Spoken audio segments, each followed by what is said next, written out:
क्या आप यकीन करेंगे कि भारत में एक ऐसा जुर्म हुआ जिसने सिर्फ एक परिवार को नहीं बल्कि पूरे शहर को झकझोर कर रख दिया। वो समय था जब लोग सड़कों पर उतर आए थे, नारों से गूंजते चौराहे, मीडिया की हलचल और एक सवाल जो हर तरफ तैर रहा था, क्या वाकई ये इंसाफ है? आज की ये कहानी उस मामले पर आधारित है जिसमें जब तक आरोपी को फांसी नहीं दी गई तब तक गुस्से से उबल रही भीड़ शांत नहीं हुई। लेकिन जैसे ही फांसी दी गई, कई अनसुलझे सवाल और नए शक सामने आने लगे। कुछ ने कहा जो हुआ बिल्कुल सही हुआ, वहीं दूसरी ओर आवाजें उठी ये तो न्याय का मजाक था, एक बेगुनाह को फंसा दिया गया। तो आइए जानते हैं उस केस की सच्चाई। एक कहानी, दो पक्ष, लेकिन क्या कोई एक सच? कहानी शुरू होती है कोलकाता 1990। ये बात है पश्चिम बंगाल की राजधानी कोलकाता की। शहर के एक प्रतिष्ठित इलाके भवानीपुर में स्थित था एक बहुमंजिला रिहायशी अपार्टमेंट,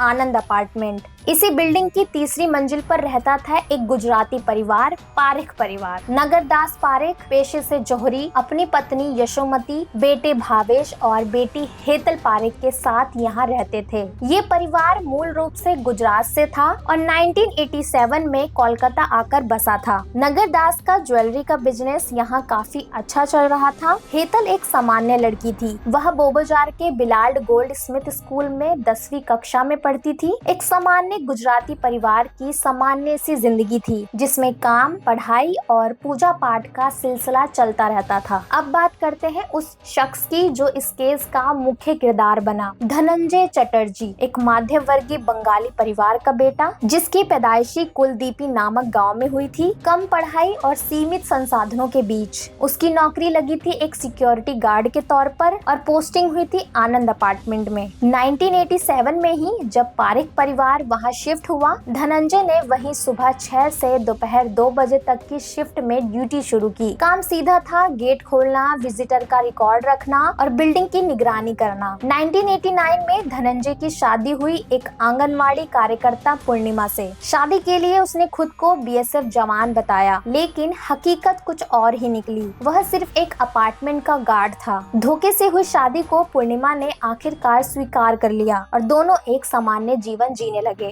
लेकिन वक्त का बदलता पन्ना। 1990 का साल। हेतल अब 10वीं कक्षा की बोर्ड परीक्षा में व्यस्त थी। मार्च का महीना था। हर दिन वह सुबह 7:30 बजे घर से निकलती, परीक्षा देती और दोपहर 1 बजे के आसपास वापस आ जाती। लेकिन एक दिन उसने अपनी माँ को बताया कि अपार्टमेंट का गार्ड धनंजय उसे अजीब नजरों से देखता है और अश्लील बातें करता है। माँ ने शुरुआत में इसे हल्के में लिया, लेकिन जब यह व्यवहार दोबारा हुआ और गार्ड ने फिल्म देखने की बात कही तो माँ ने ये बातें अपने पति को बताई। नगरदास गुस्से में आ गए। उन्होंने फौरन सोसाइटी कमेटी से शिकायत की और फिर हुआ धनंजय का ट्रांसफर। 4 मार्च को उसका ट्रांसफर ऑर्डर जारी हो गया और 5 मार्च को उसे नई पोस्टिंग पर ज्वाइन करना था। लेकिन 5 मार्च को क्या हुआ? 5 मार्च की सुबह जो एक सामान्य दिन होना चाहिए था, वही दिन इतिहास बन गया। उस दिन धनंजय को कहीं और रिपोर्ट करना था, लेकिन वह आनंद अपार्टमेंट ही पहुंच गया सुबह 6 बजे। उधर पारेख परिवार अपनी दिनचर्या में व्यस्त था। पिता और बेटा अपने काम पर गए, बेटी हेतल परीक्षा देने और माँ घर में थी। दोपहर तक सब कुछ ठीक था, लेकिन शाम में जो हुआ वो सिर्फ एक परिवार की जिंदगी नहीं बल्कि पूरे शहर की चेतना को झकझोर गया। 5 मार्च, वो शाम जिसने कोलकाता की रूह हिला दी। 5 मार्च 1990, एक दिन जो सुबह तक सामान्य था, लेकिन शाम होते होते मौत, शक और सनसनी की कहानियों में तब्दील हो चुका था। शाम के करीब 5 बजे यशोमती पारेख रोज की तरह पूजा के लिए पास के मंदिर जाती है। उसी समय सिक्योरिटी गार्ड धनंजय, जो अब ड्यूटी से ऑफ हो चुका था, अपने सरकारी यूनिफॉर्म से बाहर निकलकर सिविल कपड़े पहनता है, क्रीम कलर की शर्ट और साधारण पैंट। अब वो कहता है कि वह तीसरी मंजिल पर जा रहा है और यही मंजिल थी जहां हेतल का अपार्टमेंट था। इसी समय अपार्टमेंट की सिक्योरिटी एजेंसी का एक मैनेजर अपार्टमेंट पहुंचता है और पूछता है कि क्या क्या नया गार्ड रिपोर्ट कर गया है? नाइट शिफ्ट का गार्ड कहता है, नहीं सर, अभी तक तो धनंजय ही ड्यूटी पर था। मैनेजर पूछता है, अब वो कहाँ है? नाइट गार्ड जवाब देता है, वो ऊपर गया है किसी काम से। करीब 5:45 पर खिड़की से एक आवाज आती है, हाँ आ रहा हूँ। ये आवाज थी धनंजय की, जो तीसरी मंजिल से नीचे बुलाने पर जवाब देता है। धनंजय लिफ्ट से नीचे आता है। मैनेजर के साथ कुछ बातचीत होती है। वह बताता है कि उसे गांव जाना था, इसलिए नई पोस्टिंग पर नहीं जा पाया। बातचीत खत्म होती है और मैनेजर वहां से चला जाता है। इस बीच तीसरी मंजिल पर क्या हुआ? मंदिर से लौटकर यशोमती बहन अपने घर पहुंचती है। वक्त करीब 5:50 हो रहा था। वह दरवाजे की घंटी बजाती है, लेकिन कोई जवाब नहीं मिलता। दोबारा कोशिश करती है, फिर भी सन्नाटा। अब उन्हें चिंता होने लगती है। पड़ोसी और अपार्टमेंट स्टाफ को बुलाया जाता है। सब मिलकर दरवाजा तोड़ते हैं। दरवाजा खुलता है और दृश्य सबके सामने आता है। वह दृश्य बहुत ही डरावना होता है। हेतल पारेख घर के कमरे में मृत पड़ी है। उसके शरीर पर चाकू के 21 घाव थे। कपड़े फटे हुए थे। पूरा कमरा अस्त व्यस्त था। यशोमती की चीखें गूंज उठती है। पड़ोसी स्तब्ध रह जाते हैं। ये सिर्फ एक हत्या नहीं थी, ये एक मासूम बच्ची के जीवन के साथ हुई दरिंदगी थी। पुलिस को सूचना दी जाती है। रात करीब 9 बजे पुलिस को कॉल किया जाता है। पुलिस आती है। शव को पोस्टमार्टम के लिए भेजा जाता है। जांच शुरू होती है। क्राइम सीन से पुलिस को जो चीजें मिलती हैं, उनमें शामिल है एक क्रीम रंग का शर्ट का बटन, एक सोने की चेन, फटे हुए कपड़े और कुछ खून के धब्बे। पड़ोसी के एक नौकर ने दावा किया कि वह चेन उसकी है, जो शायद भीड़ में गिर गई थी। लेकिन अब पुलिस का शक गहराता है। यशोमती पुलिस को बताती है कि उनकी बेटी ने धनंजय की हरकतों के बारे में बताया था। उन्होंने उसी के खिलाफ कंप्लेंट की थी, जिसके बाद उसका ट्रांसफर हुआ। यशोमती कहती है, शायद वो ही हमारे घर में घुसा, मेरी बेटी के साथ गलत किया और फिर उसे मार डाला। पुलिस को शक और तलाश शुरू। अब शक की सुई सीधे धनंजय चटर्जी पर टिक चुकी थी। पुलिस ने तुरंत उसके संभावित ठिकानों का पता लगाया, लेकिन वह वहां नहीं मिला। आखिरकार 2 महीने बाद 12 मई 1990 को उसे उसके गांव से गिरफ्तार किया गया। गिरफ्तार के बाद पुलिस को उसके घर से वही क्रीम कलर की शर्ट और एक घड़ी बरामद हुई, जिसे पारेख परिवार की चोरी हुई घड़ी माना गया। शक और सबूतों का पहाड़ अब धनंजय के ऊपर खड़ा किया जा रहा था, लेकिन क्या ये सबूत वास्तव में ठोस थे? पोस्टमार्टम रिपोर्ट कुछ चौंकाने वाले तथ्य। जब पोस्टमार्टम की रिपोर्ट सामने आई तो उसमें लिखा था, शरीर पर 21 बार चाकू से वार किया गया था। हत्या से पहले गला घोटा गया। शरीर पर कुछ यौन संबंध के संकेत थे, लेकिन डॉक्टर की राय थी कि ये बलात्कार नहीं कहा जा सकता और चाकू के घाव और चोटें बड़ी क्रूरता दर्शा रहे थे। इस रिपोर्ट में यह कहीं नहीं लिखा था कि हेतल के साथ दुष्कर्म हुआ था, लेकिन मीडिया और जनता ने इसे बलात्कार और हत्या मान लिया। इस रिपोर्ट के बाद भी जांच जारी रही और अब पुलिस अपने केस को कोर्ट में ले जाने के लिए तैयार हो चुकी थी। कोर्ट की दीवारों के बीच फंसी वो कहानी जिसे देश ने देखा एक पक्षीय। मुकदमा शुरू होता है। अब तक पुलिस की जांच पूरी हो चुकी थी। प्रेस, जनता और पारेख परिवार का पूरा इशारा धनंजय चटर्जी की ओर था। चार्जशीट दाखिल की गई, जिसमें आरोप थे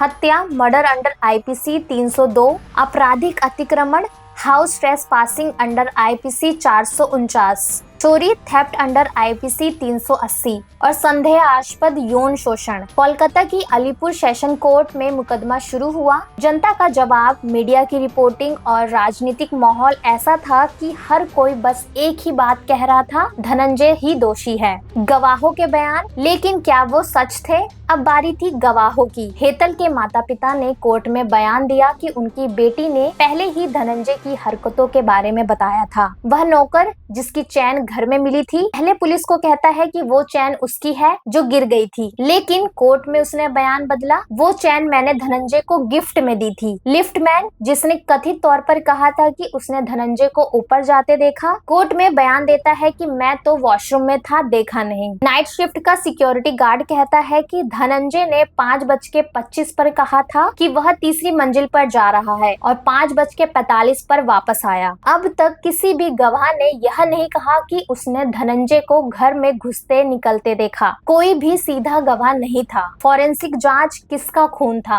अब बात करते हैं फॉरेंसिक जांच की। क्राइम सीन से मिले कपड़े पर खून था, लेकिन वह धनंजय के DNA से मेल नहीं खाता था। हेतल के नाखूनों में जो त्वचा और खून मिला, वो भी धनंजय से मैच नहीं नहीं हुआ। जिस शर्ट से क्रीम रंग का बटन मिला था उसका मिलान धनंजय की शर्ट से संभावित कहा गया, पक्का नहीं। और शर्ट पर कोई खून या फॉरेंसिक निशान नहीं पाए गए। चोरी की घड़ी सबसे कमजोर सबूत। पुलिस ने दावा किया कि धनंजय के घर से जो घड़ी मिली वो पारेख परिवार की है, यानी वो चोरी का सबूत है। लेकिन जब घड़ी को पारेख परिवार को दिखाई गई, उन्होंने तुरंत कहा, हाँ यही हमारी घड़ी है। फिर पुलिस घड़ी के सीरियल नंबर की जांच करने उस दुकान पर गई जहां से घड़ी खरीदी गई थी। वहां बिल पर सीरियल नंबर और धनंजय के घर से मिली घड़ी का सीरियल नंबर अलग निकला। मतलब ये घड़ी धनंजय की खुद की हो सकती थी। चोरी का आरोप स्पष्ट रूप से साबित नहीं हुआ। कोर्ट का रवैया जनता के दबाव में। अब तक कोई भी ठोस सबूत नहीं था, सिर्फ परिस्थिति जन्य सबूत थे। धनंजय उस दिन अपार्टमेंट में था, उसने नई पोस्टिंग पर ज्वाइन नहीं किया।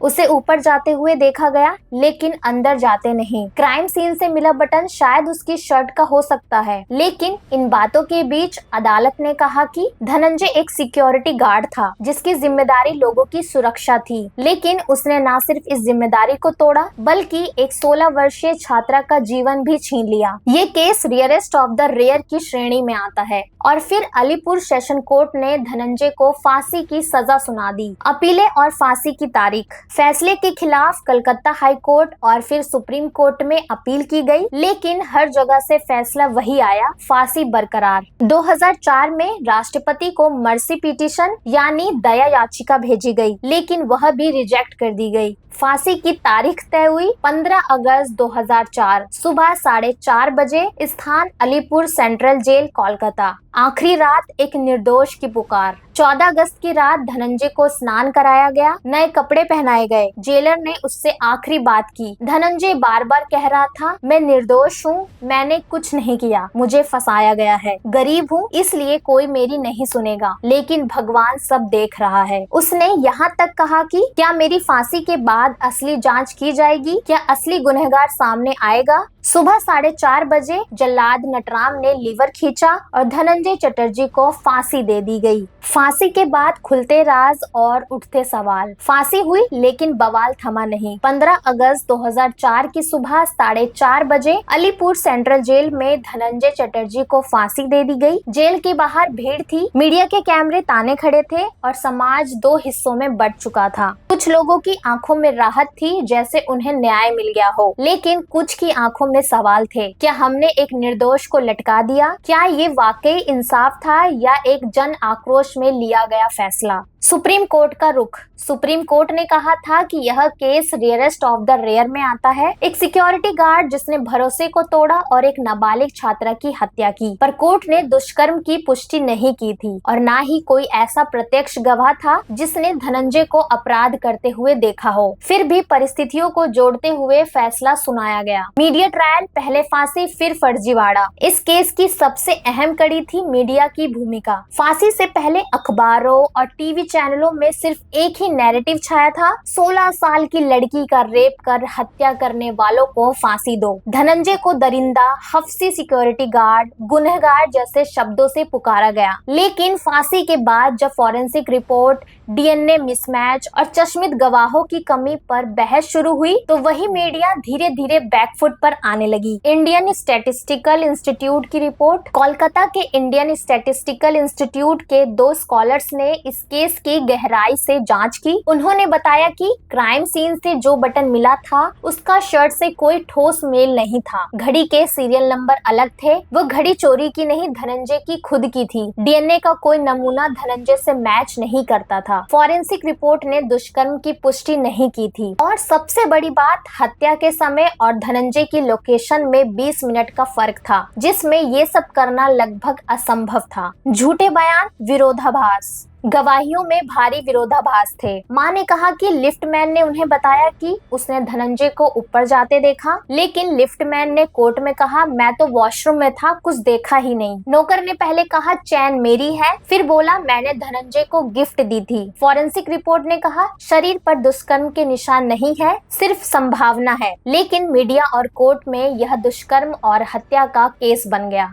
फांसी के बाद ह्यूमन राइट्स कमीशन, एनजीओ और कई सामाजिक संगठनों ने इसका विरोध किया। उनका कहना था, जब तक ठोस, प्रत्यक्ष और वैज्ञानिक प्रमाण ना हो, किसी को फांसी देना न्याय नहीं, हत्या है। कई बुद्धिजीवियों और वकीलों ने इसे मिसकैरेज ऑफ जस्टिस कहा। पारेख परिवार की चुप्पी और पलायन। इस पूरे केस के बाद हेतल की मां, पिता और भाई ने कोलकाता छोड़ दिया। मीडिया रिपोर्ट्स के अनुसार वे मुंबई शिफ्ट हो गए। कई बार कोर्ट की तारीखों पर वो मौजूद भी नहीं रहे। लोगों में यह सवाल भी उठने लगा, अगर परिवार को न्याय मिल चुका था तो फिर शहर छोड़ने की क्या वजह रही। अंतिम संस्कार, एक और चुप्पी। धनंजय के परिवार में कोई उसकी लाश लेने नहीं आया। जेल प्रशासन ने ही उसका अंतिम संस्कार किया। 84 वर्षीय जल्लाद नताराम, जिनके लिए ये आखिरी फांसी थी, उन्होंने कहा, इसने फांसी से पहले भी यही कहा, मैं निर्दोष हूँ, मुझे फंसाया गया है। क्या न्याय हुआ, या न्याय के नाम पर इतिहास की सबसे बड़ी भूल? धनंजय चटर्जी को 15 अगस्त 2004 को फांसी दी गई, लेकिन उस फांसी ने अंत नहीं बल्कि एक नई बहस की शुरुआत की। इस केस ने देश में कई गहरे सवाल खड़े कर दिए। क्या भीड़ का दबाव न्याय पर हावी हो सकता है? क्या मीडिया ट्रायल कोर्ट ट्रायल से बड़ा हो गया है? क्या परिस्थिति जन्य साक्ष्य किसी भी जान लेने के लिए काफी है? क्या आर्थिक और सामाजिक स्थिति भी इंसाफ को प्रभावित करती है? क्या सीखा हमने? फॉरेंसिक साइंस को प्राथमिकता देनी चाहिए। जब तक ठोस साइंटिफिक सबूत ना हो, किसी को दोषी कहना जल्दबाजी हो सकती है। मीडिया को जिम्मेदारी से पेश आना चाहिए। सनसनी और टीआरपी के लिए किसी की जिंदगी का फैसला नहीं होना चाहिए। हर केस में न्याय का फैसला एक जैसा नहीं होता। अमीर, गरीब, ताकतवर, कमजोर, सबके लिए सिस्टम की भाषा अलग हो जाती है। फांसी अंतिम सजा है, वापसी की कोई गुंजाइश नहीं है। जेल का एक छोटा सा कमरा, सुबह का अंधेरा अभी पूरी तरह खत्म नहीं हुआ। एक आदमी जिसे अपनी बेगुनाही पर यकीन है, अपने आखिरी शब्द कहता है, मैंने ये नहीं किया, मैं निर्दोष हूँ। अगर मेरे मरने से किसी को शांति मिलती है तो ठीक है, लेकिन असली गुनहगार अब भी आजाद घूम रहा है। और फिर फांसी दे दी जाती है। मामला बंद, फाइल बंद, लेकिन विवाद और सवाल आज भी जिंदा हैं। धनंजय चटर्जी केस केवल एक आपराधिक मामला नहीं था, यह भारत के न्यायतंत्र, मीडिया सिस्टम और सामाजिक सोच का आईना था। शायद हमने एक गुनहगार को सजा दी, या शायद हमने एक निर्दोष को फांसी पर चढ़ा दिया। सच क्या है, शायद सिर्फ हेतल, धनंजय और ऊपर वाला ही जानता है। यदि आप इस कहानी से भावनात्मक रूप से जुड़ गए हैं तो इसे जरूर शेयर करें, क्योंकि यह केवल एक केस नहीं, यह हमारे सिस्टम की परीक्षा थी।